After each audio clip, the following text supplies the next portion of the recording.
सख्यानो घेऊ उंच भरारी पुष्प 6 मध्ये मी बेला गोळे आणि तांत्रिक व्यवस्थापक रागिणी बापट आपल्या सर्वांचे सहर्ष स्वागत करतो. मंडळी, यापूर्वीचेही आपले सगळे कार्यक्रम युट्यूबवर आहेत. ज्यांना इंटरेस्ट असेल, ज्यांनी पाहिले नसतील त्यांनी तिथे जाऊन बघू शकता. आजचाही कार्यक्रम आपण रेकॉर्ड करत आहोत आणि युट्यूबवर अपलोड करणार आहोत. तर आजच्या परिसंवादाचा विषय आहे चला खेळू मंगळागौर. श्रावण महिना आलाच आहे आणि मंगळागौरीचेही वेध लागलेत.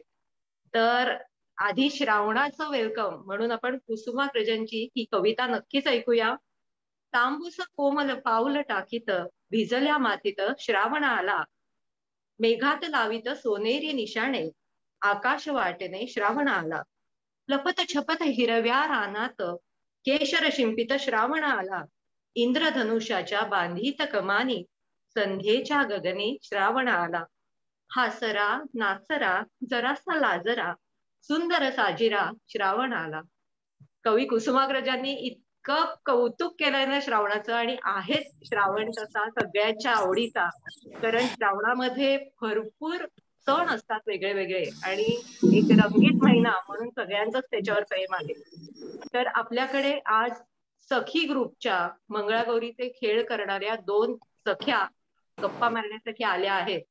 तर त्यांची आपण आधी ओळख करून घेऊ आणि लगेचच वळू मंगळागौरीच्या खेळांकडे. तर आपली पहिली सखी आहे सरिता सुनील सोमनी.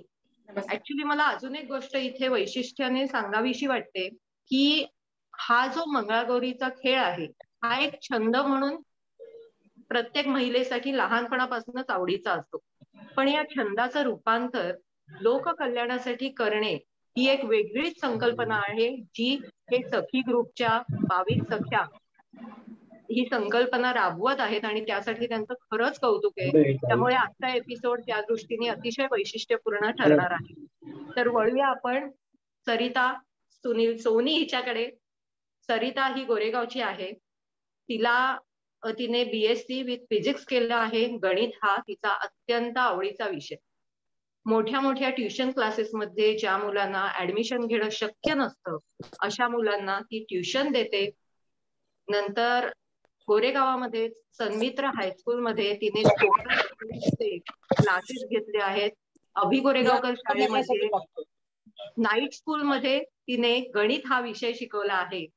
त्या व्यतिरिक्त तिला ड्रॉइंग आणि पेंटिंगची आवड आहे आणि अतिशय आवडीचा छंद म्हणजे मंगळागौरीचे खेळ खेळणे. त्यामुळे सरिता, आज अगदी आम्हाला मजा येणार आहे तुमच्या बरोबर मंगळागौरीचा आस्वाद घ्यायला. घर बसल्या सगळ्यांना मंगळागौरीचा आनंद मिळणार आहे. तर वेलकम सरिता. आणि आपली दुसरी सखी वेलकम. आणि दुसरी सखी आहे स्मिता श्रीकांत देसाई. स्मिता ही कोकण कन्या आहे आणि लहानपणापासूनच तिला अभिनयाची आवड आहे. ती कॉमर्स ग्रॅज्युएट आहे आणि कॉलेजमध्ये असताना खूप नाटकांमधनं तिने कामं केली आहेत. अर्थातच तिचा ही मंगळागौर हा आवडीचा खेळ आहे. आणि दुसरी गोष्ट, लग्नानंतर बिझनेस बॅकग्राऊंड असल्यामुळे तिने स्वतःला त्यात झोकून दिले. होळीला 1000-1500 पुरणपोळ्या, नंतर गणपतीमध्ये 1500 पर्यंत उकडीचे मोदक असे विविध पदार्थ करून तिने छान बिझनेस सांभाळला. जवळजवळ 22 वर्ष तिने हा व्यवसाय अविरतपणे केला. आताही मागणीप्रमाणे ती पदार्थ बनवून देते. तर दोघी या गोरेगावच्या सख्यांचं खूप खूप स्वागत आणि आपल्या सगळ्याच प्रेक्षकांचं आजच्या एपिसोडमध्ये खूप स्वागत. तर आपण सुरू करूया आपल्या मंगळागौर विशेष कार्यक्रमाला. तर Smita, Sarita, over to you. Yes. तयार. येस. गवर मध्ये गवरबाई मंगळा गवर, गवर मध्ये गवरबाई मंगळा गवर. चला ग मंगळा गौरीचा या करूया जागर. चला ग मंगळा गौरीचा या करूया जागर. आयानो या गो बायानो शेजारणीनो या गया. आयाने या गो बायानो शेजारणीनो या गया. फुलून आले अंगण बाई मुलीनी धरले रिंगण. फुलून आले अंगण बाई मुलीनी धरले रिंगण. चला ग मंगळा गौरीचा या करूया जागर, चला ग मंगळा गौरीचा या करूया जागर, चला ग मंगळा गौरीचा या करूया जागर, करूया जागर, करूया जागर. वा वा, एकदम छान वातावरण निर्मिती झाली आणि प्रत्येक सखीचा अगदी जिव्हाळ्याचा विषय आहे, त्यामुळे घर बसल्या आता सगळ्यांना मजा येणार आहे. तर मी पहिला प्रश्न तुम्हाला विचारेन की तुमच्या दोघींची ओळख कुठे झाली आणि तुम्ही या ज्या 22 सख्या आहात सखी ग्रुप मधल्या, तर या सगळ्यांबरोबर तुम्ही कशा काय एकमेकींना जोडत गेलात? सुरुवात मी मूळची गिरगावातली, बाळणपणासाठी गिरगावात गेले आणि 3 महिन्यांनी राहुलला घेऊन गोरेगावला आले. त्याच्यानंतर आपली जयप्रकाश नगर मधली जी बाग आहे त्या बागेमध्ये सुरुवातीला मला सासूबाई घेऊन गेल्या संध्याकाळच्या चक्कर मारायला म्हणून. सासूबाई सुरुवातीला 2-4 दिवस आल्या आणि नंतर मग मी एकटीच राहुलला घेऊन बागेत जायला लागले. तर बागेमध्ये स्मिता, पल्लवी, कल्पना आणि स्वाती अशा त्या पण त्यांच्या छोट्या छोट्या मुलांना घेऊन यायच्या. त्यामुळे रोज तीच सगळीजण बघून आम्ही एकमेकींच्याकडे बघून हसायला लागलो, बोलायला लागलो आणि अशी आमची ओळख झाली आणि आमचा एक ग्रुप तयार झाला. आणि मग नंतर जशा जशा ओळखी होत गेल्या तशा तशा आम्ही त्यांना आमच्या यामध्ये ऍड करत गेलो आणि आमचा असा एक छानसा ग्रुप तयार झाला. थोडक्यात काय तर माझी आणि स्मिताची जयप्रकाश नगर मधल्या बागेत पहिली भेट झाली. साधारण किती वर्षापूर्वी ही भेट झाली असेल? म्हणजे साधारण 25 वर्ष पूर्ण झाली, म्हणजे आता आमच्या मैत्रीची 25वी आहे. वा ग्रेट, मस्त. स्मिता, मी तुला विचारेन की मंगळागौर मंडळ हा उपक्रम कधी आणि कसा सुचला? आता सरिता तुला जसं म्हणाली ना की आम्ही बागेत जमलो, आम्ही दररोज संध्याकाळी बागेत जमायचो आणि मग गप्पा मारताना आमच्या लक्षात आलं की आमच्या सगळ्यांच्या आवडीनिवडी जवळजवळ सारख्याच आहे. आणि मग काय झालं, सुरुवातीचं नवीन लग्न, त्यामुळे प्रत्येकाची लग्न नवीन 5 वर्ष मंगळागौरीची होती. त्यामुळे आम्हाला आठवतंय की आम्ही आमच्या सगळ्यांच्या मंगळागौरी, जशा आपण कोकणात रात्रभर जागवतो तशा आम्ही सगळ्यांच्या मंगळागौरी खेळलो. आणि मग हे 5 वर्ष होऊन गेली. मग आता त्याच्यानंतर कसं, मग आम्ही ठरवलं की एक श्रावण महिन्यातला एक तरी दिवस आपण रात्रभर जागून मंगळागौरी. मग त्याच्यानंतर आम्ही काय केलं की माझी एक मैत्रीण आहे आमची, ती अश्विनी फाटक म्हणून, तिचा ब्लॉक रिकामा होता. तर मग शनिवारी रात्री आम्ही तिच्या ब्लॉक मध्ये रात्रभर मंगळागौरीचे खेळ खेळायचो आम्ही सगळ्या जणी. आणि मग एकदा त्याची तुला मजा सांगते की एक दिवस रात्री आम्ही ना रात्रभर तिथे मंगळागौर खेळत होतो आणि मग गोविंदा गोपाळा किंवा मंगळागौरीचे उखाणे करताना जोर जोरात सगळ्यांचा आवाज. तर पाठच्या बिल्डिंग मधले ना सगळे लाईट रात्री 2 वाजता फटाफट लागले की त्यांना वाटलं की एवढ्या बायका रात्री. तर मग आम्ही त्यांना मात्र तेव्हा सगळे ओळखीचे होते, मग त्यांना आम्ही सांगितलं की नाही आम्ही मंगळागौरीचे खेळ खेळतो. मग दुसऱ्या दिवशी त्यांच्या लक्षात आलं ते. आणि मग असं करता करता मग आमच्या ग्रुपमध्ये आमच्याच आलेमध्ये राहणारी एक आमची सखी होती. मग ती आम्हाला एक वर्ष म्हणाली की तुम्ही आलेमध्ये या ना खेळायला सगळ्याजणी. मग आम्ही आपले आलय सोसायटी आहे ना, तिथे आम्ही सगळ्याजणी खेळायला गेलो होतो, पण तिथे आम्ही प्रोफेशन म्हणून खेळलो नव्हतो, आम्ही त्यांच्या बरोबरीनं खेळ खेळलो होतो. मग आम्ही तेव्हा तिथे पहिल्यांदा खेळ खेळायला गेलो होतो. मग असं करत करत आमचा तो साधारण. अच्छा, म्हणजे असं तुमच्या आवडीमुळे तुम्हाला ती संधी मिळाली आणि एक वेगळ्या ठिकाणी जाऊन म्हणजे खेळायला मिळालं. रात्री 2 वाजता जे म्हणजे दुसऱ्या दिवशी आम्हाला ते सगळे जे आमचे भेटले होते ते इतके हसायला लागले, म्हणाले आम्ही घाबरून दारं उघडली होती किंवा काही कुणाला प्रॉब्लेम आहे का रस्त्यावर, म्हणजे असं वाटलं तुला. नाही, त्यामुळे पब्लिसिटी झाली, तुम्ही फेमस झाला. खरंय खरंय. सरिता, मग तुमचा पहिला व्यावसायिक कार्यक्रम कधी झाला? म्हणजे अगं काय व्हायचं, श्रावणामध्ये आपल्या गोरेगावचं महिला मंडळ आहे ना, त्याच्यामध्ये श्रावण मेळा होतो. तर आमचा ग्रुप तयारच होता, त्यामुळे आम्ही त्या श्रावण मेळामध्ये आहे ना खेळायला जायचो. आणि मग तिथे ना नंदादीप कॉलनीमध्ये एक बंगला आहे केतकरांचा, तर त्या मिसेस केतकर त्या 1 वर्ष आल्या होत्या तिथे बघायला, श्रावण मेळा बघायला. आणि आमचे खेळ बघितल्यानंतर त्यांनी आम्हाला नंतर विचारलं की माझ्या सुनेची आता मंगळागौर आहे पहिलीच, तर तुम्ही याल का खेळायला? तर एवढा चांगला चान्स कोण सोडणार ना. मग आम्ही लगेचच हो म्हणलं. आणि मग लगेच त्याचा सिक्वेन्स, कारण इतके दिवस आम्ही कसे नुसते रॅन्डमली खेळ खेळत होतो, आम्ही त्याचा सिक्वेन्स तयार केला की कुठला खेळ आधी कुठला नंतर, त्याचा असं सिक्वेन्स तयार करून त्याची जुजबी माहिती नाही, त्या खेळाबद्दल साधारण त्याचं वैशिष्ट्य काय किंवा त्याला हे काय लागतं अशी एक माहिती लिहून काढली. आणि मग ते सगळं आम्ही प्रॉपर लिहून काढल्यानंतर खेळणं आणि गाणी म्हणणं, निवेदन करणं हे सगळं काही एकत्र शक्य होत नाही. त्याच्यामुळे गाणी म्हणणं आणि निवेदन ही बाजू पल्लवीनी सांभाळली आणि आम्ही बाकीच्या सगळ्यांनी खेळण्याचा जो हे होता तो आम्ही खेळ खेळत होतो. आणि पण एक बाजू पल्लवीनी पूर्ण सांभाळली त्या वेळेला. आणि मग त्यांच्या सुनेची मंगळागौर पहिली होती, म्हणजे दीप्ती केतकर, त्यांची सून म्हणजे दीप्ती केतकर, तिची पहिली मंगळागौर. दीप्ती केतकर म्हणजे कोण, म्हणजे आता सगळ्या प्रेक्षकांना माहितीच असेल, आपल्या झी मराठीवरती येऊ कशी कशी मी नांदायला ही सिरियल लागते, जी स्वीटू आहे त्या स्वीटूची आई म्हणजे दीप्ती केतकर, आणि तिची पहिली मंगळागौर आणि आमचा पहिला व्यावसायिक कार्यक्रम. त्याच्यामुळे हा योग इतका सुंदर जुळून आलेला होता, कधीही न विसरता येण्यासारखा. दीप्ती पण छान खेळत होती, म्हणजे छान मिक्स झालेली, आणि तीही खेळ खेळायची आमच्याबरोबर. बरोबर. मग त्या तुमची खेळायला वगैरे जातात तर त्यातली एखादी क्लिप वगैरे बघता येईल का आपल्याला? हो, नक्की नक्की नक्की. बरं, तर रागिणी वहिनी आपल्याला क्लिप दाखवेल मला वाटतं, मजा येईल बघायला. हो.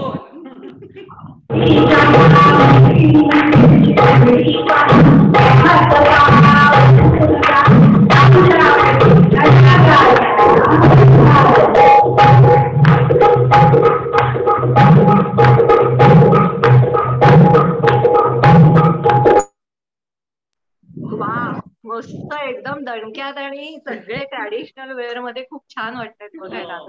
तर मला सांगा, तुमचा एखादा कार्यक्रम ठरतो तेव्हा किती दिवस आधी तयारी करायला लागते? गीता, मला वाटतं तू जास्त चांगलं सांगू शकशील की एखादा कार्यक्रम ठरला की त्याची काय तयारी असते तुम्ही?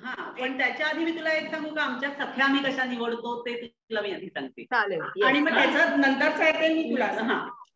तर आम्ही पहिल्यांदा आमच्या सख्याची, म्हणजे सगळ्या जणी सख्या ज्या आम्ही एकत्र होतो तर त्यांचं आमचं काय असतं, तर आम्ही सगळ्या जणी साधारण आम्ही एक 20-22 जणी असतो खेळात सगळ्यांनी. कारण 20-22 जणी का, तर खेळायला जाताना आम्ही 17-18 जणी जातो, पण 20-22 जणी आम्ही प्रॅक्टिस करतो. कारण काय होतं, आयत्या वेळेला कुणाकडे तरी काहीतरी पाहुणे येणार असतात, कुणाच्या घरात काहीतरी अडचण येते, मग अशा वेळेला प्रॅक्टिस सगळ्यांची झालेली असली पाहिजे. कारण आमच्याकडे साधारण ज्या सख्या आहेत त्यांना सगळे खेळ प्रत्येकीला खेळता येतात, ती जिथे जी अडेल तिथे ती जाऊन उभी राहते अशा वेळेला खेळ खेळायला.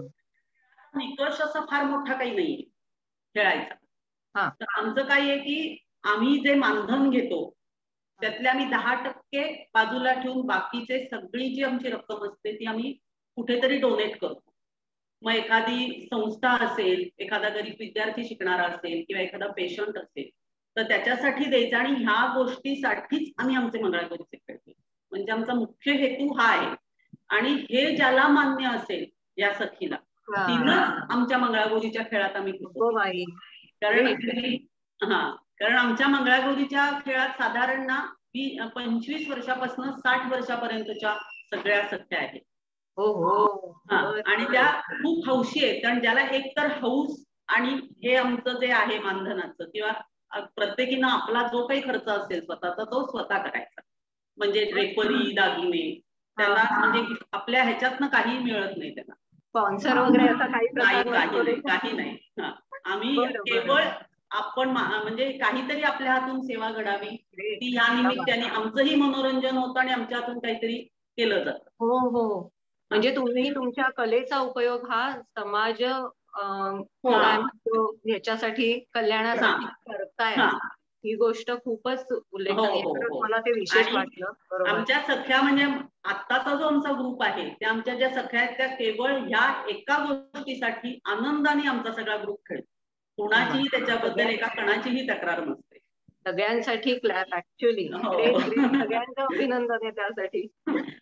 आणि आता सरिता पुढचं म्हणजे आधीची तू म्हणलीस मग अशी तयारी काय करता, तर काय होतं, नॉर्मली साधारण ऑगस्ट महिन्यात आपला श्रावण महिना येतो आणि आमचं जून महिन्यापासूनच त्याचं बुकिंग सुरू होतं. म्हणजे जून महिन्यातच आमचे जवळजवळ श्रावणातले सगळे मंगळवार बुक असतात. क्या बात आहे. कधी कधी काय होतं, एका मंगळवारी 2-2 ठिकाणाहून पण बोलावणी येतात. पण जर का जवळ असतील ती ठिकाणं तर आम्ही जाणं आम्हाला पॉसिबल असतं, म्हणजे शक्य असतं. अदरवाईज जे कोण पहिलं आम्हाला इन्व्हाइट करतं त्यांच्याकडे आम्ही पहिल्यांदा जातो. मग कधी कधी असंही होतं की आमचाच ग्रुप खेळायला पाहिजे असं काही जणांची अट असते. त्या काय करतात, मंगळवारची पूजा करतात आणि शनिवार रविवार मग असा त्यांचा तो खेळ आम्हाला दाखवायला बोलवतात. रोटरी क्लब आणि इतर ज्या संस्था आहेत ते सुद्धा असा 1 तासाचा कार्यक्रम द्या म्हणून हे करतात आणि ते आम्ही शनिवार रविवार प्रोग्राम करतो. त्याच्यामुळे ती जी आमची प्रॅक्टिस करायची सुरुवात असते ती आम्ही जून महिन्यापासून सुरू करतो. आणि ही जी प्रॅक्टिस आहे ती आमच्याच ग्रुप मधली एक रुपाली आठले म्हणून आहे, तिचा कृष्णकुंज मध्ये ब्लॉक आहे. तर त्या ब्लॉक मध्ये आम्ही कायम, म्हणजे जेव्हापासून आतापर्यंत आम्ही जी काही प्रॅक्टिस सुरू केली करतोय मंगळागौर करतो ती तिथे तिच्या कृष्णकुंजच्या ब्लॉक मध्येच करतो. तिचा मुलगा ती शाळेत शिकतो, त्यामुळे एक वर्ष कधी कधी काय होतं त्या एखाद्या वर्षी तिला नाही जमत यायला ग्रुपमध्ये आमच्या खेळायला, पण तरी सुद्धा तो जो ब्लॉक आहे तो आमच्या प्रॅक्टिस साठी खुला असतो. म्हणजे आम्ही तिच्या घरी जातो, त्याच्या घरी जे कोण असतील की सासू सासरे जे कोण असतील ते आम्हाला अगदी आनंदाने किल्ली देतात आणि आम्ही तिच्या घरी ती नसली तरी सुद्धा त्यांच्या ब्लॉक मध्ये आम्ही प्रॅक्टिस करतो. त्याच्यामुळे त्यांचे अक्षरशः जितके आभार मानावे तितके कमीच आहे. आणि दुसरे आभार मानायचे म्हणजे त्या कृष्णकुंज सोसायटीचे. कारण श्यामदादा, म्हणजे प्रॅक्टिस करायची म्हणजे की थोडंसं रिदम पाहिजे म्हणून एक श्यामदादा आम्हाला ढोलकी वाजवायला येतो. त्याच्यामुळे त्या ढोलकीचा आवाज, आमच्या एवढ्या 22 जणींचा आवाज, हा एवढा सगळा आवाज ती कृष्णकुंज सोसायटी 2 महिने सहन करते. त्याच्यामुळे सोसायटीचे सुद्धा शतशः आभार आहेत. त्यांच्यामुळेच आम्ही प्रॅक्टिस करू शकतो आणि बिनधास्त आम्ही प्रॅक्टिस, त्याच्यामुळे अशी सगळी तयारी आमची जून महिन्यापासूनच सुरू होते. बरं, म्हणजे कृष्णकुंज तुझी सोसायटीचं नाव म्हणालीस तर अगदी गोकुळ, त्या कृष्णकुंज मधल्या लोकांना गोकुळात नांदत असल्यासारखं वाटत असेल. एवढं सगळं, म्हणजे तुमच्या सगळ्यांमधली ती एकी म्हणा किंवा तुमच्यामधनं निघणारी प्रॉडक्टिव्हिटी, या सगळ्याला ते सपोर्ट का करतायत, तर आज तुमच्यातली पॉझिटिव्हिटी त्यांच्यापर्यंत पण पोहोचते आणि खरोखर ह्याच्यासाठी त्यांचाही एक तुम्हाला कळत नकळत अप्रत्यक्षपणे पाठिंबा मिळतोय. त्यांच्याही शुभेच्छा तुमच्या सोबत असतात. खरंच. अरे मला आठवतंय स्मिता, तुम्ही टीव्हीवर पण आलेलात ना ग एका मालिकेमध्ये, तर मला सांग की तो अनुभव कसा होता ते एक आहेच, आणि त्यासाठी काही मानधन दिलं जातं का?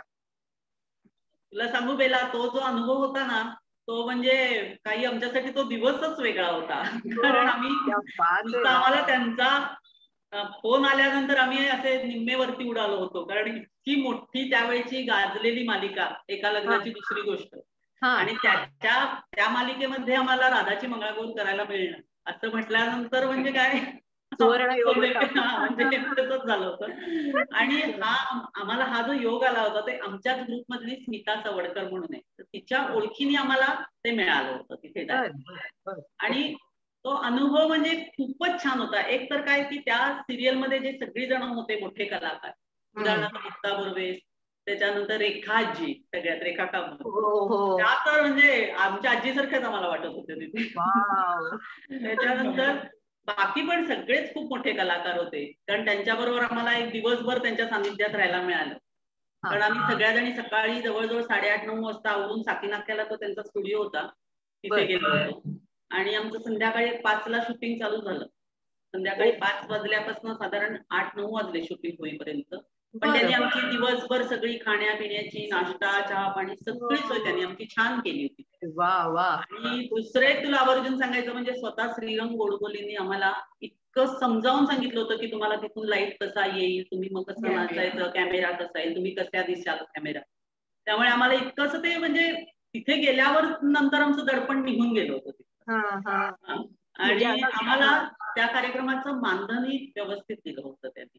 आणि खरं सांगायचं तर ना त्याहीपेक्षा सगळ्यांच्याकडे आम्हाला जी प्रसिद्धी मिळाली होती ना त्या एका कार्यक्रमामुळे खूप होतं. म्हणजे तुला सांगायचं म्हणजे तूच स्वतः आम्हाला अबुधाबीहून आम्हाला ते पत्र लिहून पाठवलं होतं तेव्हा, की ते पत्र आम्ही आमच्याकडे अजून जपून ठेवलंय. वाचून दिलं ते.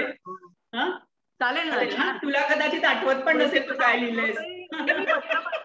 आठवलं पण त्याच्यात काय लिहिलंय ते नाही आठवत. खूप छान लिहिलं होतं.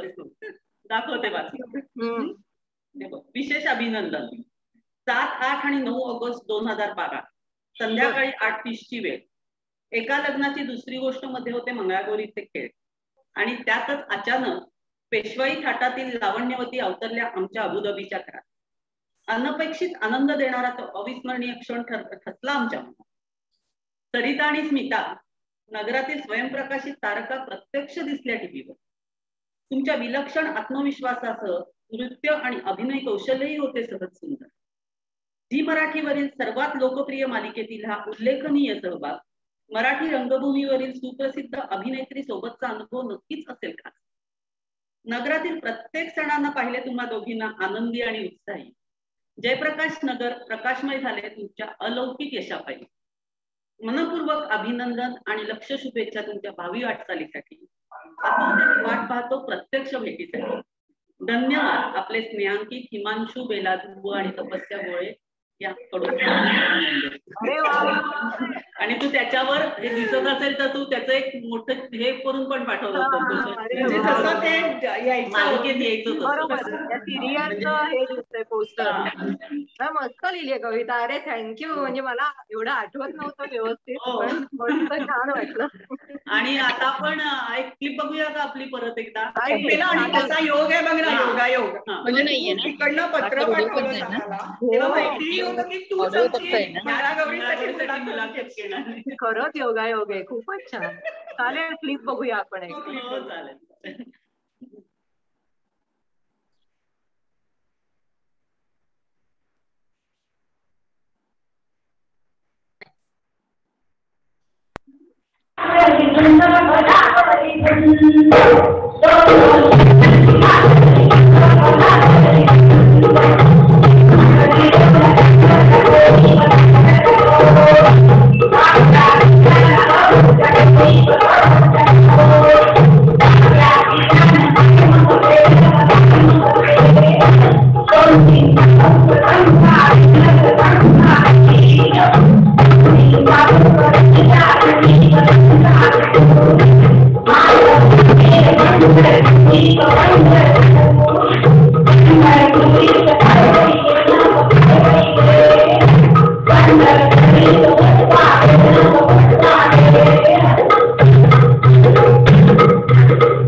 अरे वा, मस्त. हे आता क्लिप वर पाहिलं. आता प्रत्यक्षात काही खेळून दाखवू शकाल का? हो. एखादा. त्याच्या आधी फक्त आमच्या खेळाचं स्वरूप सांगते तुला आणि मग खेळून दाखवतो. बरं. साधारण आमचा 1.5-2 तासांचा खेळ असतो. त्याच्यामध्ये जवळजवळ आम्ही 52 खेळ दाखवतो. काही जणांना एवढा 1.5-2 तास नको असतं. मग आम्ही 1 तासाचा प्रोग्राम पण छोटासा केलेला आहे. त्यामुळे कोणाला 1.5-2 तास, कोणाला 1 तास, तसे आम्ही जसं कोणाला हे असेल त्याप्रमाणे आम्ही खेळ खेळतो. आणि सुरुवातीला आम्ही म्हटलं तसं आम्ही जुजबी निवेदन आणि हे लिहिलेलं होतं. पण नंतर असं जाणवायला लागलं की आपण एवढ्या ठिकाणी जातो तर त्याचं नीट शास्त्रोक्त किंवा असं काहीतरी निवेदन म्हण किंवा प्रॉपर हे करायला पाहिजे. तर आपल्याच जयप्रकाश नगर मधली एक आयुर्वेदाचार्य डॉक्टर मेधा राजगुरू म्हणून आहे. तर तिने आम्हाला संपूर्ण शास्त्रोक्त निवेदन आमच्या प्रोग्रामचं लिहून दिलं आणि ते निवेदन आणि ती गाणी असं सगळं छान तयार झालं आमचं. आणि मगाशी म्हणलं तसं ग, निवेदन आणि खेळणं काही एकत्र शक्य नसतं. सुरुवातीला पल्लवीनी केलेलं, पण नंतर तिच्या पायाच्या आणि याच्या प्रॉब्लेममुळे ती नंतर नाही येऊ शकली आमच्यामध्ये. त्याच्यामुळे आता सध्या शरयू आणि मिनल ही बाजू त्या दोघी जणी पूर्णपणे सांभाळतात. बरं.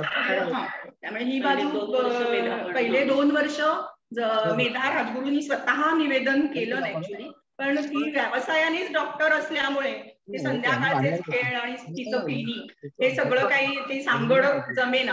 त्याच्यामुळे ती म्हणाली की लिहून दिलंय ते तुम्ही आता तुमचं सांभाळ. त्याच्यामुळे आता शरयू आणि मिनल दोघी जणी हे सांभाळतात. आणि श्यामदादा आमची ढोलकी वाजवायला, त्यामुळे त्याची निवेदनाची थोडीशी झलक हे करते. आणि मग ओळखूया, ओळखता येतोय का बघा आम्ही कुठला खेळ दाखवणार. त्याच्यामुळे जरा थोडस एक 4 ओळी निवेदनाची झलक दाखवते आणि मग एक खेळ खेळून दाखवतो आम्ही. पूर्वीच्या काळी ना स्त्रियांचं कसं असतं, हळदी कुंकू, मंगळागौर ह्या समारंभातनच त्या व्यक्त व्हायच्या. म्हणजे त्यांना जे काही त्यांच्या मनामध्ये साचलेलं असायचं ते मोकळं होण्यासाठी एक व्यासपीठच होतं मंगळागौर आणि हळदी कुंकू हे समारंभ. तर त्याच्यामुळे त्या समारंभांना जास्तीत जास्त स्त्रिया एकत्र जमायच्या आणि स्त्रियांचं मूळ काय होतं तर स्वयंपाकघर, म्हणजे जास्तीत जास्त त्या स्वयंपाकघरातच रमायच्या का दुसरं काही विश्वास नसायचा पूर्वीच्या काळी. त्याच्यामुळे त्या स्वयंपाकघराच्या साधनातनच त्यांनी त्या मंगळागौरीच्या खेळांमध्ये त्याचा उपयोग केला. भरपूर साधनांनी त्याच्यामध्ये उपयोग केला आणि प्रत्येक खेळ म्हणजे कसा तर कमरेतनं वाकूनच खेळायचा. असं ताट उभं राहून कोंब्यासारखं असं नसतं खेळायचं, तर कमरेत वाकायलाच पाहिजे. म्हणजे त्याच्यातनं त्यांची नम्रता म्हण किंवा चपलता म्हण हे जे काही गुण होते त्या स्त्रीचे ते ऑटोमॅटिक त्याच्यातनं आपल्याला दिसायचे. त्याच्यामुळे आताचा जो खेळ आहे ते गाणं म्हणते नाही त्या खेळावरनं त्या गाण्यावरनं तुम्हाला कळतोय का बघा. आपल्यात एक गाणं आहे बघ, शुक शुक मन्या जातोस की नाही का घालू का पाठीत, आठवलं आहे ते. आपण त्याची एक झलक बघूया प्रत्यक्ष खेळ.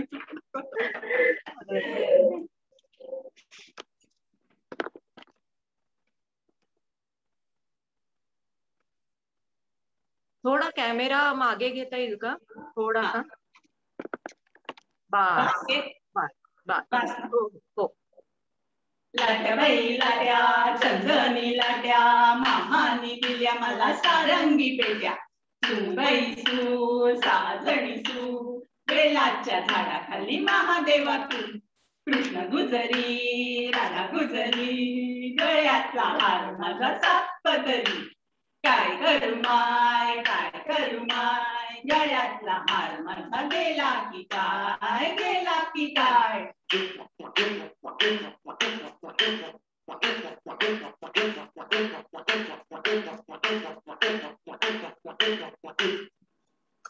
जबरदस्त, ग्रेट. अजून एक सांगायचंय, पूर्वीच्या काळी बघ म्हणजे एकत्र कुटुंब पद्धती होती बरोबर. त्याच्यामुळे भांड्याला भांड हे लागायचंच की नाही. ती भांडणं जी व्हायची की नाही ती उंबऱ्याच्या आतच असायची. कधीही उंबऱ्याच्या बाहेर ती भांडणं कधीच गेली नाही. म्हणजे हे कौतुक त्या घरातली जी ज्येष्ठ मंडळी होती त्यांचं कौतुक करण्यासाठी त्यांनी कधीही ती विकोपाला जाऊ दिली नाही. तर असंच एक भांडण, एक झलक, गमतीशीर झलक आहे. म्हणजे ते काय खरं नव्हे भांडण नाही, अगदी म्हणजे त्या मंगळागौरीच्या खेळातला एक जो आहे म्हणून आपण खेळाचा एक भाग असं म्हणून ते आपण भांडण बघायचं. तेवढं हे करून दाखव. हो. बघ बरोबर आहे ना कॅमेरा? थोडं मागे घे, थोडं मागे. दिसतंय? हो बस. अगं अगं सवते माझ्याशी भांडतेस का ग अगं अगं सवते माझी मान घेतलीस का ग अगं अगं सवते माझा कमरा घेतलास का ग अगं सवते माझा लॅपटॉप घेतलास का ग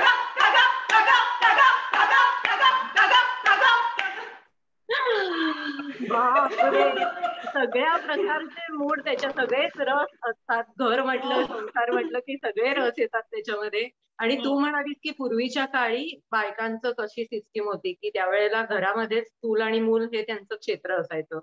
पण आत्ताच्या काळातही ती मजा तुमच्या कार्यक्रमांनी टिकवून ठेवली आहे आणि तो आनंद तुम्ही लोकांपर्यंत पोहोचवता. कारण या कार्यक्रमातून अजूनही पूर्वीची ती मजा लोकांना घेता येते ते तुमच्यासारख्या कार्यक्रमांमधून. त्यामुळे खरोखर ऑल द बेस्ट. तुमचे अजून असे अनेक कार्यक्रम होऊ देत. तर पुढचा प्रश्न आहे की मराठी संस्कृतीचा वारसा जपणाऱ्या तुम्ही अजून काही सांस्कृतिक कार्यक्रम करता का अदर दॅन मंगळागौर? हो, आम्ही ना अजून जवळजवळ 6-7 उपक्रम वेगवेगळे करतो. त्यापैकी पहिला म्हणजे आम्ही वर्षाचे ते 12 सण येतात ना, तर त्या 12 सणांचा एक कार्यक्रम असतो आमचा.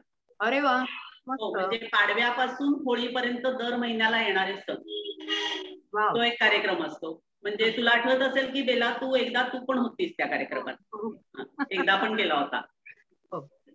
तो एक कार्यक्रम. त्याच्यानंतर आम्ही एक डोहाळ जेवणाचा कार्यक्रम केला आणि तो डोहाळ जेवणाच्या कार्यक्रमाचं तुला एक सांगायचं म्हणजे त्याचं जे नाट्य रूपांतर होतं ते आमच्याच ग्रुपमधली सुखदा सप्रे तिनं ते संपूर्ण तो कार्यक्रम इतक्या सुरेख पद्धतीने लिहून काढला होता की तो कार्यक्रम आम्ही असा केला होता की जिचं डोहाळ जेवण होतं ना, तर तिच्या जन्मापासून तिला डोहाळे लागेपर्यंत असा तिचा सगळा प्रवास आम्ही त्याच्यात मांडला होता, की ती जन्माला आली तेव्हापासून तिला आता डोहाळे लागले तोपर्यंत तिचं काही. आणि तुला त्यातलं म्हणजे एक सांगायचं तर त्या कार्यक्रमात स्वतः तिचे मिस्टर रडले होते, म्हणजे ते बसू शकले नाहीत तो कार्यक्रम बघायला, इतकं सुरेख झाला होता आमचा तो कार्यक्रम. त्याच्यानंतर अजून एक म्हणजे स्वतः मधुरा वेलणकर आहेत ना, तर त्यांच्या मुलाची एक अंधेरीला शाळा आहे, तर ती एक वेगळ्या प्रकारची शाळा आहे. तर त्या शाळेत त्यांनी आम्हाला आमचा मंगळागौरीचा खेळ म्हणजे आपले भारतीय संस्कृती म्हणजे काय असते, कारण ती इंग्लिश मिडियमची शाळा आहे, तर ते दाखवण्यासाठी आम्हाला त्यांनी तिथे बोलावलं. त्याच्यानंतर उत्तराम मुनी आहेत ना, त्यांनी आम्हाला एक श्रावण मेळा म्हणून त्यांचा अंधेरी आहे दादरला मोठा असतो श्रावण मेळा, की ते पूर्ण म्हणजे खूप ठिकाणी त्यांचे ते रेसिपीज असतात, मिकी क्रिएशन तर्फे असतात. तर त्यांचा श्रावण मेळ्याचा फायनल ह्याला रंगशारदाला झाली, तर तिथे आम्हाला त्यांनी आमच्या मंगळागौरीचे खेळ खेळायला बोलावलं होतं. 15 मिनिटात मॅक्झिमम खेळ खेळायचे आणि आम्ही ते खेळलो होतो तिथे. अरे बापरे. आणि दुसरं तुला सांगायचं म्हणजे की ते खेळ बघायला स्वतः विठ्ठल कामत आणि त्यांची आई आली होती तिथे, आणि त्यांनी आमचं स्टेजवर येऊन म्हणजे इतकं कौतुक केलं होतं की आम्हाला भरून पावल्यासारखं झालं तो कार्यक्रम केला.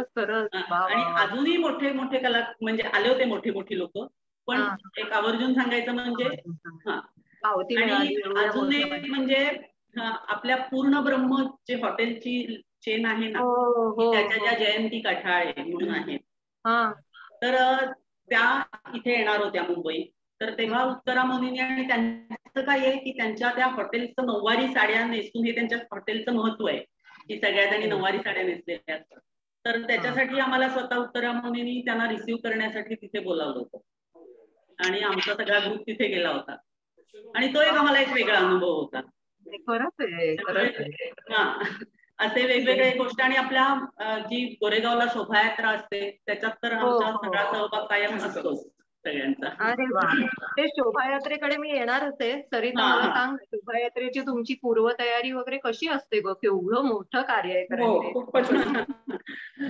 खरं तर शोभायात्रेचं आयोजन आहे ते नववर्ष स्वागत समिती आहे ना, ती आयोजन करते आणि त्याच्यामध्ये आमचा सहभाग असतो. म्हणजे मूळ आयोजन हे नववर्ष स्वागत समिती करते आणि त्याच्यामध्ये आम्ही सहभागी होतो. म्हणजे फक्त मंगळागौरीचाच ग्रुप असा नाही, नगरामधल्या असंख्य बायका आणि मुलं त्याच्यामध्ये सहभागी होतात. आणि त्याची तयारी म्हणशील तर आदल्या दिवशी मुलं दादरला जातात, झेंडूची आणि अशी वेगळी वेगळी भरपूर फुलं घेऊन येतात आणि ती फुलं मग आम्ही पल्लवीकडे बसतो आणि त्याच्या माळा बनवतो, हार बनवतो. म्हणजे पालखी असते, त्या पालखीला सजवायला आणि त्याच्यामध्ये भारत मातेची जी फ्रेम असते त्या फ्रेमला हार घालायला, अशा सगळ्या माळा आम्ही त्या पल्लवीकडे बसून करतो. आणि संध्याकाळी घरी जातो, त्या सगळ्या माळा वगैरे झाल्या की घरी जाऊन पटापट सगळं आवरायचं आणि 9:30ची वेळ ठरलेली आहे. 9:30ला परत व्हाईट हाऊसची सगळ्यांनी येऊन भेटायचं आणि झाडू किंवा काय चाळण्या बिळण्या असं जे जे काय प्रत्येकाकडे असतं ते घेऊन आम्ही 9:30ला डॉट सगळेजण जमतो. जे जे हौशी कलाकार आहेत ते सगळे तिथे व्हाईट हाऊसशी जमतो आणि मुलं मग ठरवून घेतात की ह्या गल्लीचा केर मी काढीन, ह्या गल्लीचा मी काढीन, अशी सगळी केर काढायची जबाबदारी सगळी मुलांची. आणि नंतर दुतर्फा रस्त्याला रांगोळ्या काढायची जबाबदारी आमची महिलांची. त्याच्यामुळे सगळ्या महिला, म्हणजे फक्त आम्ही मंगळागौरीचं असं नाही, ज्या ज्या कोणी तिथे हौशी आलेल्या असतात त्या सगळ्या दुतर्फा अशा रांगोळ्या काढतो. हे होईपर्यंत जवळजवळ बस 11, 11:30 होतात. मग पेरू बागेच्या त्या चौकामध्ये पणत्यांचं दीप प्रज्वलन करतो 12 वाजता, बरोबर 12 वाजता. आणि मग सगळ्यांना शुभेच्छा द्यायच्या आणि पेढा आणि मसाला दूध असं सगळं तिथे रात्री 12 वाजता आम्ही वाटप होऊन दे आम्ही घेतो पितो आणि मग घरी जातो. घरी गेल्यानंतर परत 5 वाजता उठायचंच असतं, कारण 7 वाजता शोभायात्रा सुरू होते. त्याच्या आत परत सगळं आवरायचंच असतं. एक नियम आमचा असा की घरची गुढी उभारल्याशिवाय घराच्या बाहेर जायचं नाही, असा मुलांना नियम घातलेला. त्याच्यामुळे 5ला उठावंच लागतं.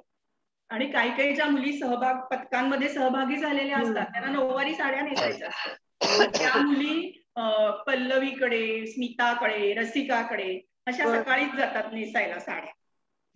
त्याच्यामुळे त्या साड्या नेसायला एक मिनिट थांब. रमा अगं म्यूट झालाय आईचा, तुमचा लॅपटॉप म्यूट झालाय.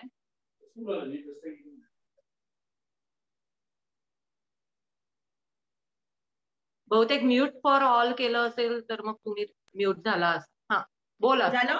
हो. कुठून हे करू? नाही तू साधारण सकाळी उठून तुम्ही घरची गुढी उभारून आणि नऊवारी सकाळी गुढी उभारून त्या स्मिताकडे, सगळ्या स्मिता, पल्लवी, रसिकाकडे नऊवारी साड्या नेसायला मुली यायच्या आणि मग 9:30 वाजता आमचं सगळं पहिलं नैवेद्याचं आवरून झालं की जिथे यात्रा आलेली असेल त्या यात्रेला आम्ही जॉईन व्हायचो आणि मग नंतर पूर्ण यात्रा संपेपर्यंत आम्ही तिथे असायचो. म्हणजे तर एक त्यातली गंमत म्हणजे यात्रेची पथकं वाढतात कशी, तर आम्ही काय करतो, पल्लवीकडे जे हार करायला बसतो ना नेहमी, तर तशाच एकदा बसलेल्या होतो ग सगळ्या जणी. आणि मग असं झालं की लहान मुलांचं पथक आहे, मोठ्या माणसांचं पथक आहे, तर महिला पथक अजिबातच नाहीये. तर मग असा विचार आला मनात की एक महिला पथक सुरू करूया का. तर मग काय करायचं, लेझिम करायचं का, हे करायचं का, ते करायचं का. मग असं एकदम अचानक लक्षात आलं की झांज पथक आपण सुरू करू शकतो. आणि मग तो दिनेश राजपूत म्हणून एक आहे, त्याचा हे महत्व. तर त्याला आम्ही विचारलं की असं असं आहे तर आम्ही सुरू केलं तर चालेल का. तर तो कारण सगळ्या माळा बिळा घेऊन जायला पल्लवीकडे यायचा ना दरवर्षी, त्यामुळे मग त्याला विचारलं, तो मला काहीच हरकत नाहीये. मग झांजा आणल्या, झांजाला ते गोंडे लावायचं, ते सगळं काम केलं आणि झांज पथक सुरू झालं. मग 2 वर्ष आम्ही त्या झांज पथकांमध्ये होतो. मग काही कारणाने आम्हाला नाही जमलं, पण झांज पथक अजूनही चालू आहे. पेटे बांधून घ्यायची हौस आम्ही तिथे पूर्ण केली. त्याच्यामुळे ते पथक अजून चालू आहे, जसं सुरू केलेलं तसं. आणि दुसरं म्हणजे पालखी असते की नाही, आता स्मिता कोकणातली आहे, त्याच्यामुळे कोकणात पालख्या नाचवतात. असं तिच्या मनात आलं की आपण एक वर्ष पालखी नाचवूया का. त्याच्यामुळे पांडुरंगवाडीतली आशा लगाटे, आशाताई लगाटे म्हणजे स्पृहा जोशीच्या सासूबाई, तर त्याही कोकणातल्या. त्यामुळे दोघींनी काय केलं, 1 वर्ष पालखी नाचवली आणि ती सगळ्यांना इतकी आवडली ना, खूपच आवडली. त्याच्यामुळे मग आम्ही असं ठरवलं की ती प्रॉपर म्हणजे कोणाला तरी बोलवून छान त्याच्या स्टेप्स आणि हे करून असं बसवूया आपण ती पालखी. आणि असं आम्ही ठरवलं जवळजवळ 3 वर्षापूर्वी. आणि अगदी ठरवलं की पुढच्या वर्षीपासून आपण पालखीचं पण प्रॉपर हे सुरू करायचं. आणि नेमकं त्या दोन्ही वर्ष पुढच्या लॉकडाऊनमुळे शोभायात्राच झाली नाही, त्याच्यामुळे तो अजून पालखीचा योग आमचा काही आलेला नाहीये. पुढच्या वर्षी येईल, देवाजवळ प्रार्थना करूया की लवकरात. त्याच्यामुळे हे सगळं आम्ही इतकं मिस करतोय की अशी खरंच प्रार्थना करूया की पुढच्या वर्षी हे सगळं मज्जा करायला मिळेल. नक्कीच नक्कीच खरंच पूर्ण होतील तुमच्या आशा आकांक्षा. महाराष्ट्राची सांस्कृतिक वाटचाल कायम राहावी म्हणून आपल्या समाज व्यवस्थेत काही बदल होणं गरजेचं आहे का, असं तुम्हाला वाटतं का. म्हणजे स्मिताला मला विचारायला आवडेल की काय एकंदर तुला वाटतं. हो, हे नक्कीच वाटतं. फक्त मला त्याच्यात एक काय सांगायचंय की पूर्वीच्या काळी काय होतं की पूर्वीच्या सगळ्या बायकांकडे खूप वेळ होता. आताच्या मॅक्झिमम सगळ्या मुली नोकरी करतात, त्यामुळे त्यांना पूर्वी इतकं करायला वेळ नाहीये. पण आमचं काय मत आहे सगळ्यांचं की तेवढं करू नका, पण त्याच्यातलं काहीतरी तुम्हाला थोडंफार बदल करून करता येईल की. आणि ते आपण जर जपलं नाही तर आपली संस्कृती पुढे जाणार कशी, कारण नाही तर मग कुठेतरी ती थांबेल. आणि ही आपली जबाबदारी आहे आपल्या पिढीची की आपली संस्कृती पुढे नेणं. कारण आपल्या संस्कृतीतले जे सण म्हणजे जे काही सण वगैरे सगळं आहे ते आपल्या निसर्गाला त्या वेळच्या निसर्गाच्या सगळ्या ह्याच्याशी धरून आहे.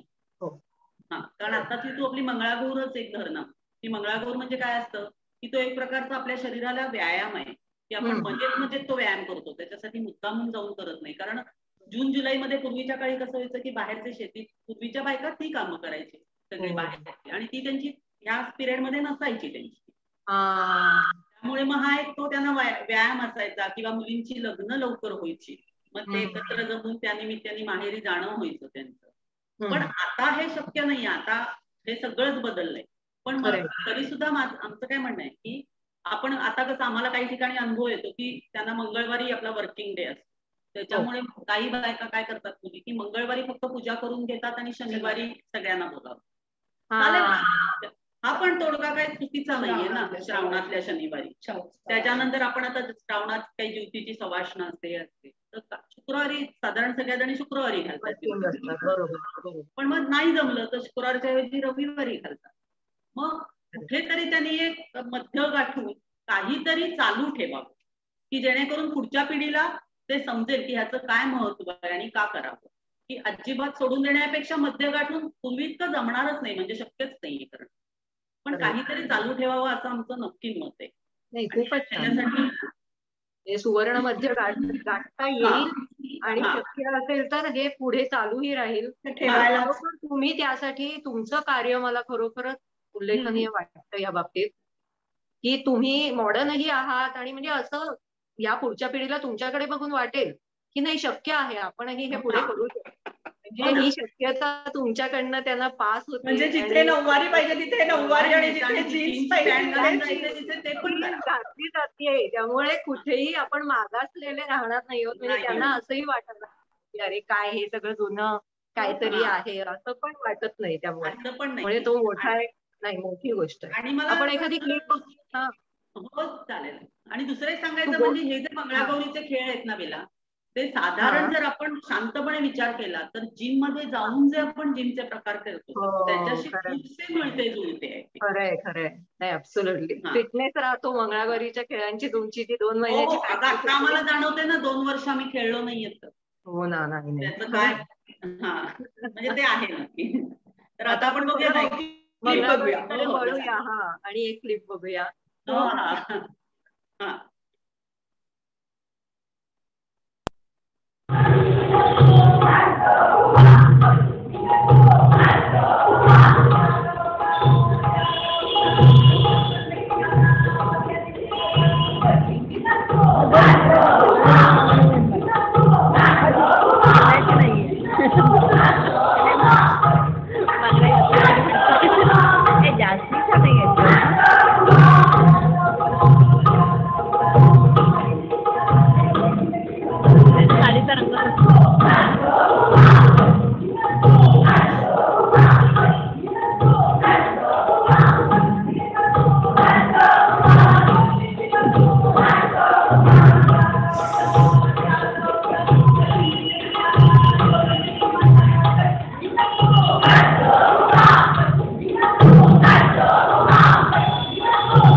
अरे वा सही आहे. ह्याच्यानंतर उखाणा घेतात साधारण ह्या खेळानंतर उखाणे घेतले घ्याल का तुम्ही दोघी एक एक उखाणा? म्हणजे आमच्या सखी ग्रुपचे साधारण 1-2 ठरलेले उखाणे आहेत. तर मी जो उखाणा घेते ना तो आपल्या जयप्रकाश नगर मध्ये विद्या भावे म्हणून राहते. तिने आमच्या सखी ग्रुप साठी स्पेशल हा उखाणा बनवलाय. म्हणजे अगदी आधुनिक उखाणा आहे हा आणि तिने आमच्या सखी ग्रुप साठी हा लिहून दिलाय. ती प्रत्यक्ष त्या सखी ग्रुप मध्ये खेळत नाही पण अप्रत्यक्षरित्या अशी आम्हाला काहीतरी मदत करत असते. त्यामुळे तो उखाणा मी घेते. ऐका. दादाचा मित्र म्हणून ओळखत होते ज्याला, दादाचा मित्र म्हणून ओळखत होते ज्याला, येता जाता हाय हॅलो करत होते त्याला. फेसबुकवर आली फ्रेंडशिपची रिक्वेस्ट. बरं का, फेसबुकवर आली फ्रेंडशिपची रिक्वेस्ट. सहज म्हणून मी केली ती ऍक्सेप्ट. चॅटिंगचा वेळ आमचा वाढतच चालला. चॅटिंगचा वेळ आमचा वाढतच चालला आणि याचा पत्ता दादाला लागला. पुढचं सारं तुम्ही जाणता, मला आता सुनीलची राणी म्हणता. अरे बापरे, सॉलिड खूपच छान. आधुनिक एकदम काळाला अनुसरून आहे. आता पारंपरिक एखादा ऐकायला मिळेल. आता तो मी म्हणून म्हणते कारण मी कोकणातली त्यामुळे हा उखाणा मी कोकणातून आणलाय. ओके. त्याच्यामुळे आणि जरा मोठा आहे. मी साधारण हा उखाणा घेते तेव्हा आपल्या ज्या आम्हाला ज्या बोलावतात मंगळागौरीच्या त्या मुलीची आई किंवा सासूबाई यांना त्यांना जरा हे करून मी म्हणते. आता आज तू आम्हाला बोलावलं तर तुला सांगून मी म्हणते. बघूया काय म्हणतेस, बोल. बेला, देणार असशील साडी तर घेते मी ना. देणार असशील साडी तर घेते मी ना. साडीला पैसा पडतो थोडा. देणार असाल घोडा तर घेते मी ना. अगं बाई. घोड्यावर बसून होते तलखी, देणार असाल पालखी तर घेते मी. पण पालखीला आजकाल राहिला नाही मान, पालखीला आजकाल राहिला नाही मान. देणार असाल बंगल्याची शान तर घेते मी. बंगल्याची शान किसाड की पत्ती, बंगल्याची शान किसाड की पत्ती. देणार असाल हत्ती तर घेते मी. हत्तीला पडतात ₹1000, हत्तीला पडतात ₹1000. देणार असाल बिग बाजार तर घेते मी ना. का देणार असाल बिग बाजार तर घेते मी ना. पण इथे फार महत्वाचं आहे, बिग बाजारात मिळत असेल हळदी कुंकवाची पुडी एक, बिग बाजारात मिळत असेल हळदी कुंकवाची पुडी एक, तरच श्रीकांतचं नाव घेईल हळब्यांची लेक, तरच श्रीकांतचं नाव घेईल हळब्यांची लेक. क्या बात आहे, खूप छान ट्विस्ट आहे आणि एकदम इंटरेस्टिंग गाणं आहे. वा वा, खूपच छान. तुम्ही मला आठवत आहे आकाशवाणी मध्ये गेला होतात ना आता 2 वर्षापूर्वी, तुमची तिकडे ही मुलाखत झाली. तर तो अनुभव काय होता आणि संधी कशी मिळाली? तो अनुभव पण खूप छान होता आणि तीही संधी आम्हाला नीती क्रिएशनच्या उत्तरामध्येच दिली होती. कारण त्यांनी आम्हाला फोन करून विचारलं होतं की अशी आकाशवाणीला तुम्ही मुलाखत द्याल का. साधारण मुलाखतीच्या आधी आम्हाला 15-20 दिवस त्यांचा फोन आला होता. आणि त्या मुलाखतीचंही जे काही नाट्य रूपांतर पद्धतीने आम्ही जे काही लिहिलं होतं तेही स्वतः आमच्या सुखदा सप्रेने लिहिलं होतं. तीही त्याच्यासाठी मुलाखती आणि छान झाली होती आमची ती मुलाखत. आणि अनुभव छान होता म्हणजे तो मुलाखतीचा आम्हाला एक वेगळा. अस्मिता वाहिनीवर येतं तेच होतं का ते? अस्मिता वाहिनी म्हणून एक आहे ना आकाशवाणीवर, अस्मिता वाहिनीवर. हा त्याच्यावर असेल. हो. अरे विविध भारती होती ना ती, दूरदर्शन झालं आणि मग स्वतःच्या स्टुडिओत जाऊन मुलाखत देणं वेगळा. हो नक्कीच. ती मुलाखत घेतली का तुमची कोणी अशी? हो तिथे नाही मुलाखत नाही घेतली ग. तिने जे नाट्य रूपांतर जे केलेलं होतं ना, तुम्ही प्रेझेंट केलं. म्हणजे आम्ही बसलेलो तिकडे अशा 4 जणी खाली बसलेलो आणि तिथे माईक्स ठेवलेले आणि आम्ही फक्त नाट्यकला आम्ही तिथे बोललो केलं, बोलून सादर. म्हणजे ही पहिलीच मुलाखत आहे ना? हो. म्हणजे स्पेशल आहे. ओके. तुम्ही आतापर्यंत अनेक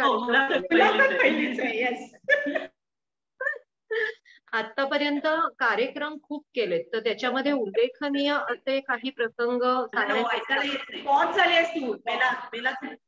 पॉज झाली होती, काही कळत नव्हतं. एकदम पॉज झाली होती. आता ओके झालं बरं, आता बोलतात.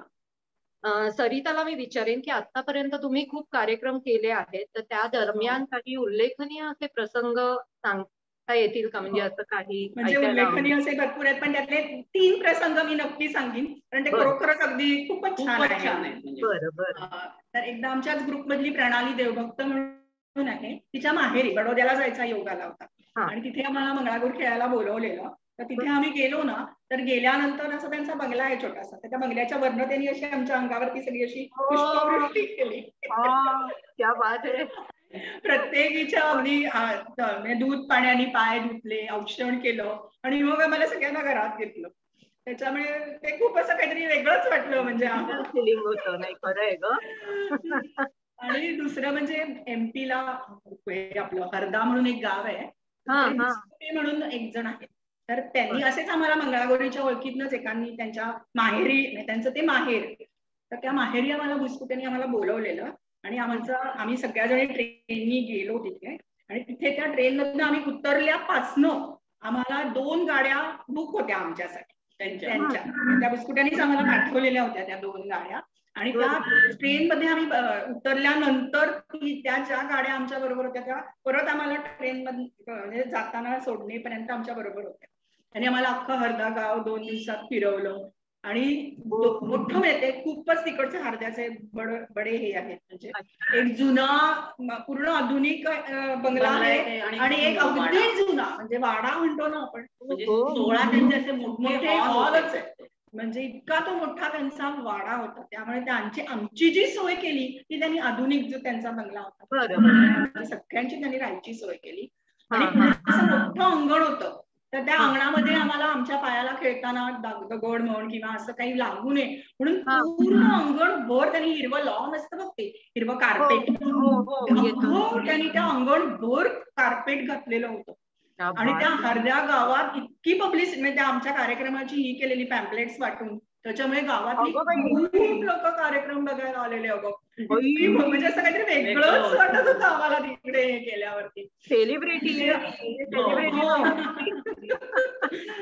आणि त्यांनी इतकं कौतुक केलं आमचं. म्हणजे आता आम्ही ज्या दिवशी आमचं निघायची वेळ 2 दिवस आम्ही होतो, निघताना आमची प्रत्येकीची ओटी भरली आणि अशी आम्हाला एक छोटीशी बॅग दिली. कारण आम्ही फिरलेलो ना तिथे, तर आमचं काय काय खरेदी केलेली होती ग.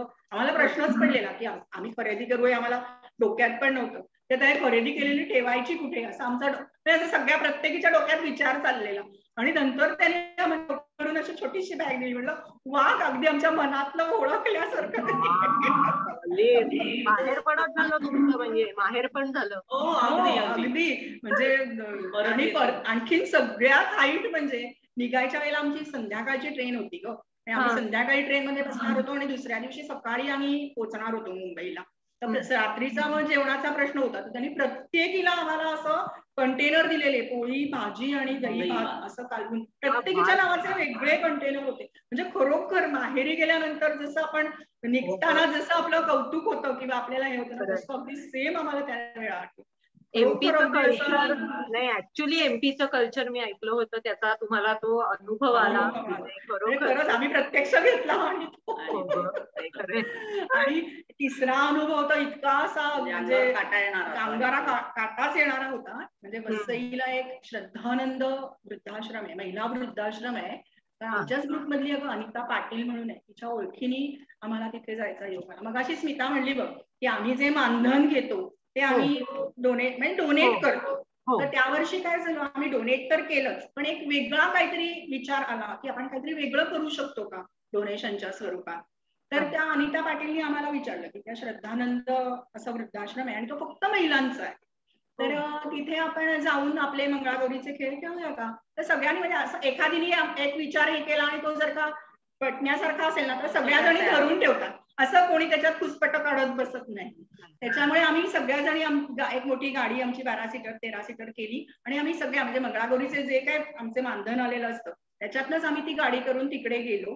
त्यांना आधी सांगितलेलं होतं की आम्ही अशा येतोय, शनिवारी दुपारी 4 वाजता आम्ही 4 ते 5 1 तास आम्ही इथे येऊन आमचे खेळ दाखवू, असं आम्ही त्यांना आधी आश्रमात हे केलेलं होतं. तर त्यांनी त्या सगळ्या आज्यांना तिथे ज्या कोणी आज्या होत्या त्यांनी त्यांना सांगितलेलं होतं की अशा येणार आहेत बायका आपल्याला खेळ. तर त्या आज्या म्हणजे तुला सांगून आत्ताही खरं हे होतंय, काटा येतोय अंगावर की त्या आज्या म्हणजे आपण जातो की नाही नाटकाला म्हण किंवा असं बाहेर कशा छान तयार होऊन जातो, तशा त्या इतक्या सुंदर तयार झालेल्या, ठेवणीतल्या साड्या अगदी आंबाडे आणि हे घालून ज्यांनी जी काय सोय केलेली त्या हॉलमध्ये दुतर्फा अशी बसायची त्यांची सोय केलेली, तिथे आम्ही 4चा आमचा प्रोग्राम तर 3:30 वाजल्यापासूनच येऊन बसलेल्या होत्या आणि आमचे खेळ इतके आनंदाने मज्जा करत बघितले. खेळून झाल्यानंतर आम्हाला विचारलं की आम्हाला म्हणजे आम्ही तुमच्या बरोबर खेळू शकतो का, आम्ही खेळू का तुमच्या बरोबर.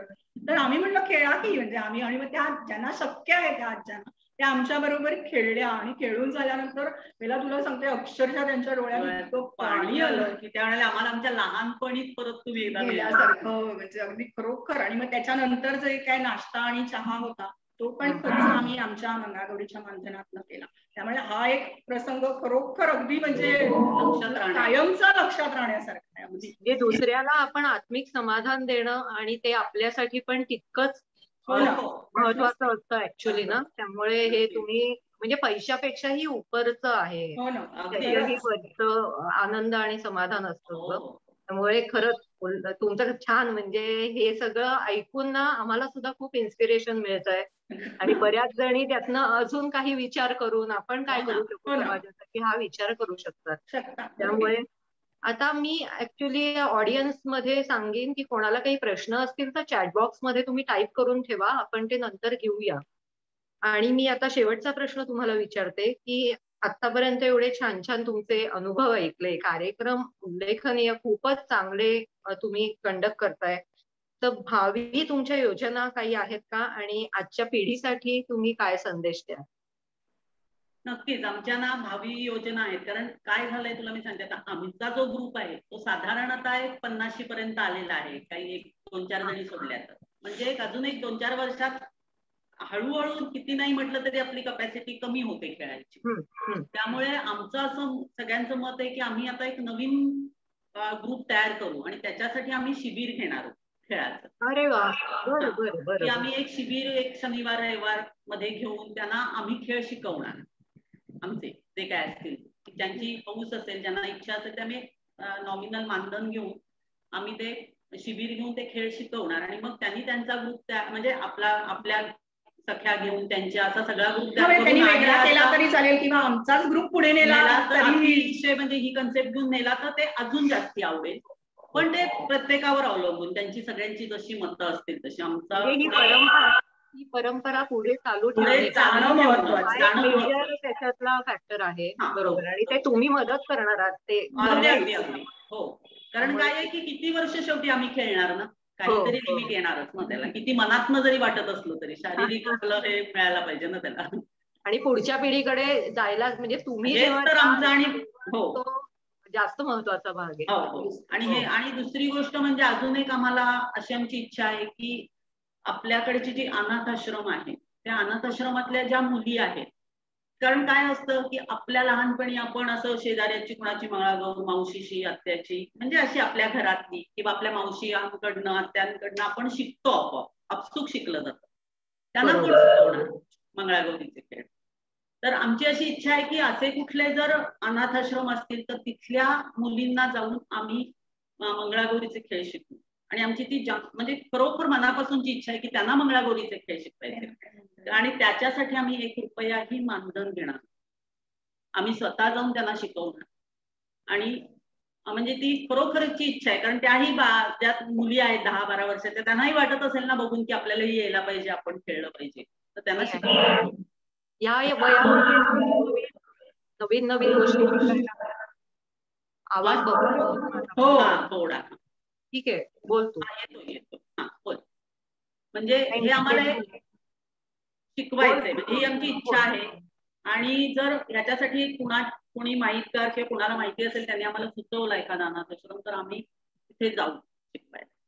हे आमचे 2 उपक्रम मनापासून आहेत. खरंच आहे. आता काही प्रश्न असतील तर मला वाटतं मगाशी एक प्रश्न आला होता की एवढे खेळ खेळून काहीतरी असा प्रश्न होता, तर रागिणी वहिनी प्लीज सांगशील का? पाहते. दिसतंय. काहीतरी असं होतं की एवढे दिवस प्रॅक्टिस करून असा काहीतरी तो प्रश्न होता.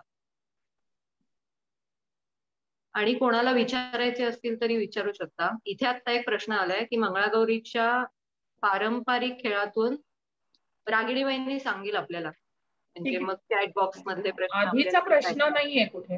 आधी नाहीये प्रश्न. बरं, ठीक आहे.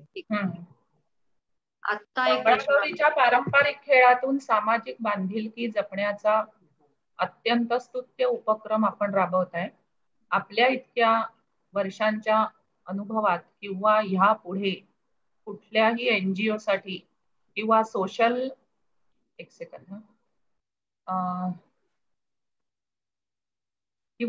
प्रोजेक्ट साठी फंड रेझर्स ऑर्गनाइज करण्याचा विचार आहेत का? काय कळलं नाही, म्हणजे मला नीट कळलं नाही. मंगळागौरी म्हणजे थोडक्यात त्यांना म्हणायचंय की ह्याच्या पुढे तुम्हाला एखाद्या NGO साठी किंवा सोशल प्रोजेक्ट साठी फंड रेझिंग ऑर्गनाइज करायचा विचार तुमचा आहे का? हो, नक्कीच. म्हणजे आम्ही काय करतो की दरवेळेला आम्हाला जे फंड मिळतात ते आम्ही असे वेगवेगळ्या ठिकाणी देतोच ना. त्यामुळे आमच्याकडे फंड तयार असतील तर आम्ही नक्कीच देऊ ना.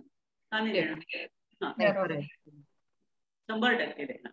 सध्या काय झालंय, हे 2 वर्ष ह्याच्यामुळे काही मंगळागौरी झाले नाही. म्हणजे ह्या वर्षी आम्हाला प्रत्येक मंगळवारचं आमंत्रण आलं होतं, पण अजून आम्ही तेवढी रिस्क घ्यायला घाबरतोय. त्यामुळे नाही म्हणून सांगितलं मी यावर्षी. म्हणजे मंगळागौरीच्या कार्यक्रमाला ऑनलाईन प्रोग्राम असा कन्सेप्ट नाहीये अजून. कन्सेप्ट नाहीये म्हणजे मजा नाही ग ती. प्रत्यक्ष खेळ आहे ती मजा आहे, ती ऑनलाईन मध्ये मजा नाही होणार.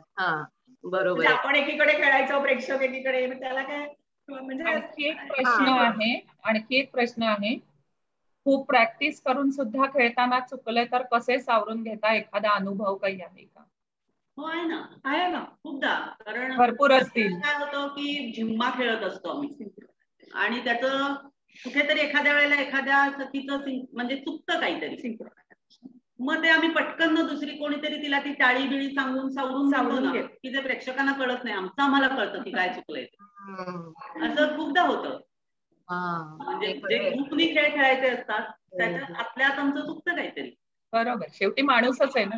हो ना, तेच ना. आणि ते सावरून घ्यायलाच म्हणजे त्यावेळेस.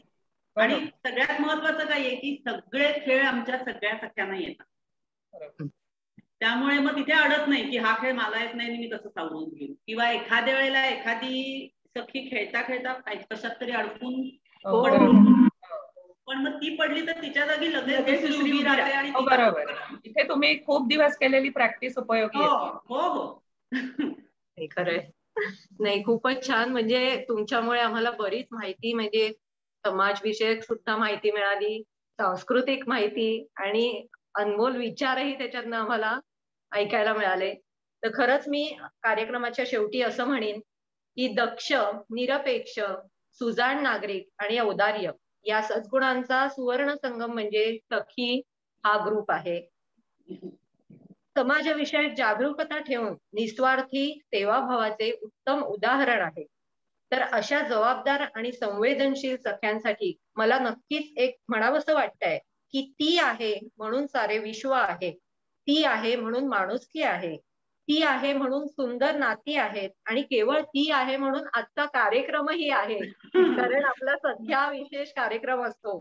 तर इथे उपस्थित प्रत्येक स्त्रीलाच मी मानाचा मुजरा करते, कारण प्रत्येकीमध्ये वैशिष्ट्य असतं आणि त्या सतत हाच विचार करतात की बाकी लोकांसाठी मी कशी उपयोगी पडेल, समाजासाठी मी काय काय देऊ शकते, आणि ते आपल्या पुढच्या पिढीलाही पास होतं. त्यामुळे प्रत्येक नारी शक्तीला म्हणा किंवा स्त्री जातीला म्हणा, माझा खरोखर मनापासून नमस्कार आहे नेहमीच.